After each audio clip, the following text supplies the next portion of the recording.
kind of moving toward family structure.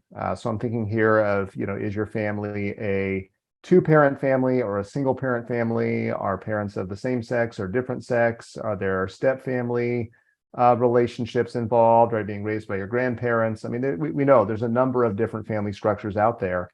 How would family communication patterns be different, if at all, when we move beyond that context to other sorts of family structures? Right.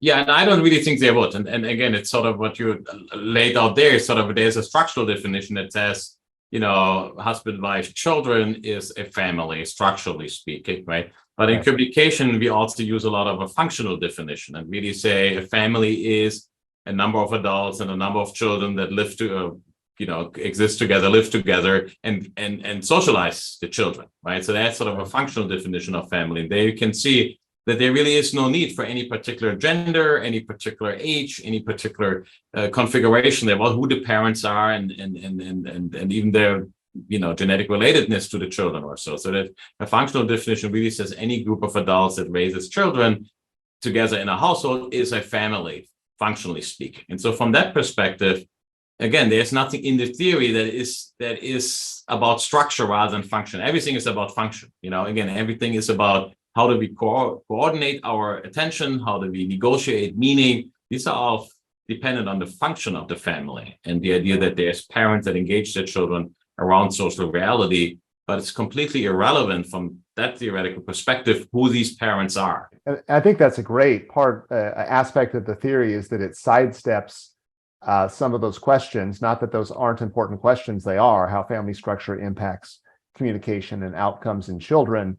But the theory, I think, by sidestepping that, it makes itself very generalizable across a lot of different family types.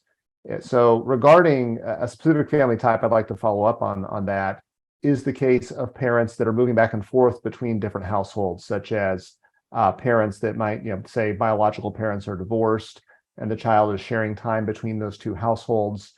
I could easily imagine that those two different households may have different family communication patterns. So when that child grows up, what would we say is their family type from their family of origin? Would it be some blending of both those families? Would it be one or the other? How might we make sense of that from the perspective of the theory? I don't know exactly. I don't have seen a lot of research on that. So I'm venturing a guess here much more than sort of firm knowledge on empirical evidence. Please make a guess. We won't hold you to it. So we'd love to hear a guess.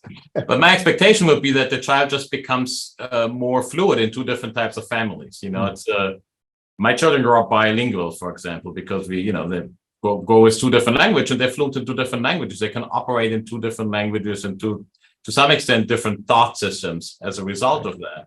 And that's, it's not super easy to acquire, but actually ultimately it is relatively effortless for them. If they're exposed to different environments, they can function at least linguistically very, very competently absolutely competently in very different environments. And I really would expect that the same being true if you go back and forth between two different families, one family with your biological mother and your stepdad and new children, and maybe back with your biological father, with stepmom and their children, and that these are very different experiences for you, so that you really literally grow up in very different families. But it's not that it's sort of like that you can only be attuned to one type, that you can only function in one type. I think you can go back and forth between languages or go back and forth between cultural environments. That is really what it is, different cultural environments. And if you grow up in those two different cultures, both of them sort of become second nature to you and both become sort of natural to you. Does the theory say anything, and it certainly seems like the emphasis of the theory is on immediate family. Does the theory say anything regarding extended family relationships and communication within those sorts of relationships? So and I talked earlier about the functional definition of family. If the aunts and uncles, so to speak, are involved in parental roles, so that they discipline the children, that they engage with the children about determining what the world is and what the environment is, then the extended family functions the same way as the sort of nuclear family that we prefer or that we study usually in the United States, right? So I don't think functionally it's fundamentally different. I think it's really, again, it's sort of who are the people that do parent, and who are the children that receive the parenting that matters. And it doesn't really matter how many parents they are necessarily or what their sort of relationship is. It could also be a family friend that parent, or a babysitter, a nanny that is very influential in somebody's life when a parent is absent a lot. Then, those all, for all intents and purposes, they function as parents, right? Right.